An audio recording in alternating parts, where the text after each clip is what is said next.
اس دعا کے ضمن میں اہل علم بھی نقطہ بھی بیان کرتے ہیں کہ من کل متکبر کے اندر جو ہے یہ پہلو بھی پایا جاتا ہے کہ بعض اوقات کوئی انسان آپ کو فزیکلی قتل نہیں کرنا چاہتا، اور نہ ہی کوئی ہمارے معاشرے میں ہر ایک کوئی قاتل ہوتا ہے یا فرعون جیسا شخص ہوتا ہے، لیکن یہ سچویشن بہت زیادہ ہوتی ہے کہ لوگ ایک دوسرے کے احساسات اور جذبات کے قاتل ضرور بن جاتے ہیں۔ لہٰذا رویے جو ہوتے ہیں یہ وہی کام کرتے ہیں جو کہ ایک قاتل شخص جو ہے وہ کام کرتا ہے، وہ صرف جسم کو کاٹتا ہے اور رویے جو ہیں وہ دل کو کاٹ دیتے ہیں۔ اس لیے یہ ایسی دعا ہے کہ جس میں ہم اللہ تعالیٰ سے یہ دعا بھی کرتے ہیں کہ مالک اللہ مجھے دوسرے لوگوں کے رویوں کی سختی سے یا دوسرے لوگوں کے رویوں سے جو دکھ پہنچتا ہے اس سے میری حفاظت کر لے۔ جب ہم یہ دعائیں مانگ لیتے ہیں نا تو پھر اللہ تعالیٰ ان کے رویوں کے وہ اثرات ہمارے پر نہیں ہوتے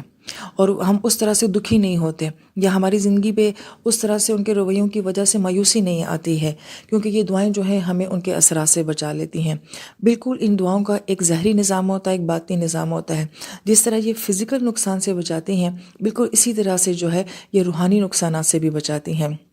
مفسر کرام یہاں پہ بڑی پیاری بات یہ بھی فرماتے ہیں کہ ان نبیوں کی پوری زندگی اللہ تعالیٰ کے سامنے گزری ہے، صدیوں پہلے کہیں گزری ہے، لیکن قرآن میں اللہ تعالیٰ اپنے ہر نبی کی زندگی کا وہ حصہ ذکر فرماتے ہیں جو اللہ کو بہت اچھا لگا۔ پوری زندگی کے سین میں سے جو اللہ تعالیٰ کو بیسٹ سین لگتے ہیں اللہ پاک ان کا ذکر قرآن پاک میں فرماتے ہیں۔ اور انبیاء تو روز ہی دعائیں مانگتے ہوں گے اللہ تعالیٰ سے، لیکن جو ان کی سب سے خوبصورت دعائیں ہیں اللہ تعالیٰ نے ان دعاؤں کو قرآن کا حصہ بنا دیا ہے۔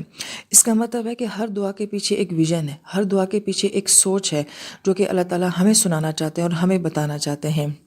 لہٰذا اس دعا کے ویژن کو سمجھنے کی ضرورت ہے کہ موسیٰ علیہ السلام کے بچپن سے لے کے اینڈ تک اگر ان کی پوری سٹوری دیکھی جائے تو قتل سے لے کے ان کے محل میں پلنے تک اور پھر جوانی سے لے کے فرعون کے انجام تک اللہ تعالیٰ کہاں کیسے کس طرح دشمن کے اتنا کلوز رکھ کے بھی موسیٰ علیہ السلام کی حفاظت کر رہے ہیں، اور سارا نظام آپ کے خلاف ہے مگر کوئی آپ کا کچھ بگاڑ نہیں سک رہا ہے۔ یہ ان دعاؤں کی طاقت ہے کہ کوئی ہمارا کچھ نہ بگاڑ سکے، ہمیں اللہ تعالیٰ کی ایسی پناہ جو ہے وہ نصیب ہو، ایسا تحفظ جو ہے وہ ہمیں نصیب ہو۔